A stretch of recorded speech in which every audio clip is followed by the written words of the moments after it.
Hey guys, it's Lizard here, and in today's video I'm going to be explaining why I think you should learn how to block clutch. Block clutching is a really hard skill to master, but a lot of players have gotten insanely good at it, and now it's quite popular on YouTube. If you do end up enjoying the video, please do consider subscribing, it helps out so much, but with that being said, let's get into it. First things first, before anything else, I want to clarify that there are two super different types of block clutches. These are setup and non-setup clutches. A non-setup clutch is a situational based clutch where you're put in a game like bedwars or skywars and you're hit over the void and you have to place blocks to clutch, and you didn't plan it out whatsoever.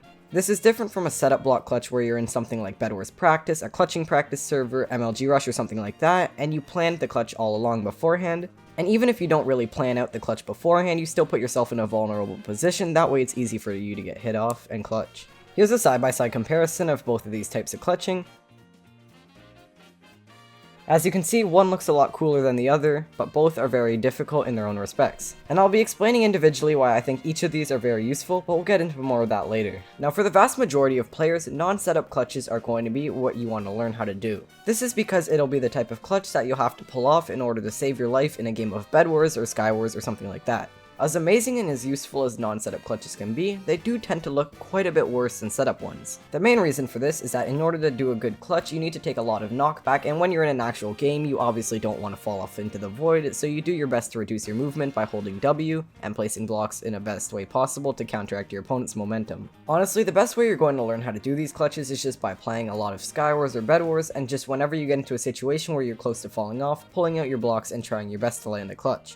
But if you're looking for something that's a little more consistent and will let you practice your clutching faster and faster, what you can actually do is head over to a setup clutching server and put it on a very small amount of knockback and practice doing these clutches with something like jitter or normal clicking or even butterfly. The reason I say you should use one of these three clicking methods is because in a game situation you're rarely ever going to actually be ready to right drag click and place blocks under your feet, so it's better to use a more reliable clicking method. Another surprisingly useful way to practice your non-setup clutches is to just go on a bridging server, turn around and practice jitter bridging off the edge of the island, and after about 5 or 6 blocks, stacking up to avoid getting hit by your opponent. Well, at least the opponent that would be there if it was in an actual game. This strategy of stacking up after your block clutch is actually something that you'll see quite a lot, and the reason for this is that when you place blocks in front of your opponent's face, it's way harder for them to hit you because they'll have to jump, look up and hit you, and by that time you can be in a completely different position. Overall, non-setup clutches are definitely very interesting and fun to learn how to do, and will definitely get you some very cool clips in bedwars and maybe even save your life. But now let's talk about something that looks a little more cool. Of course, I'm talking about setup clutches. Now, setup clutches are something you've probably seen all over YouTube over the past couple of months or even the past year or so. They're very popular in the mlgrush community, and a lot of content creators such as iMouse, montclairbear, bamsi, and more have also become very popular off of their clutching skills. But what exactly goes into learning how to master these clutches, and how hard really are they? Well, first things first, in order to learn how to do a setup clutch, you're going to want to go onto a block clutching server. Some options for this include antiac.net, bridger.land, grieve.eu, and speedcubing. All of these servers allow you to customize the amount of hits you get and the amount of knockback each one does. This way you can practice with what you're comfortable with and then work your way up to more difficult clutches over time. I really do think that setup clutches are actually quite important to learn how to do. The reason for this is that they play a big role in learning how to do non-setup clutches, which of course are the way more practical version. But surprisingly enough, this actually helps you learn how to do telebridging as well. The reason for this being is it teaches you how to move your mouse as you drag click, and pull your mouse down until your character is looking straight down and place blocks under yourself. If you can learn this concept through block clutching, it's going to be a lot easier to apply this into a telebridge. And of course, the same thing works the other way around. If you already know how to telebridge, block clutching is going to be easier for you because you're already comfortable with moving your mouse straight down. Once you've mastered the base mechanic in a clutch practice server, you can go into real games against actual players such as mlgrush or bedwars practice and practice your block clutching there.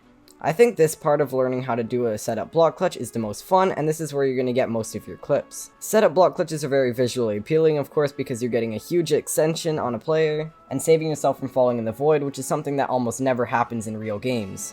To set up a clutch in mlgrush, you and your opponent want to run at each other, reduce a few times, and then try to land a block clutch. To set up a clutch in bedwars practice, one of you is going to sit on the edge of the island and the other person runs up, hits you off the edge, and then you place blocks under you, and of course, clutch. So of course they look really cool, that's no question, but why exactly do I think you should learn how to set up clutch on top of non-setup clutches? Now there's a couple of main reasons that I want to emphasize, but the main one being that they help you improve your non-setup clutches. I mentioned this briefly before, but essentially setup clutches will allow you to learn how to do non-setup clutches more efficiently and conveniently, as you'll know how to do the aiming and movement better. On top of this, of course, if you're going for style points, you'll be able to throw these into your bedwars gameplay to get really cool clips, or even give you the capability to turn your non-setup clutches into large clutches by using advanced setup mechanics such as holding S and jumping. It's also a great way to learn how to improve your long drag click and get more consistent with your CPS. I know for a fact that I'm now able to long drag click 2 or 3 times longer than I ever used to be able to now that I've started learning how to do block clutches and large extensions. But of course the final reason I think you should learn how to block clutch is for making videos. Now of course not everyone is a YouTuber, but if you are and you're looking for something to get into in the more advanced side of Minecraft,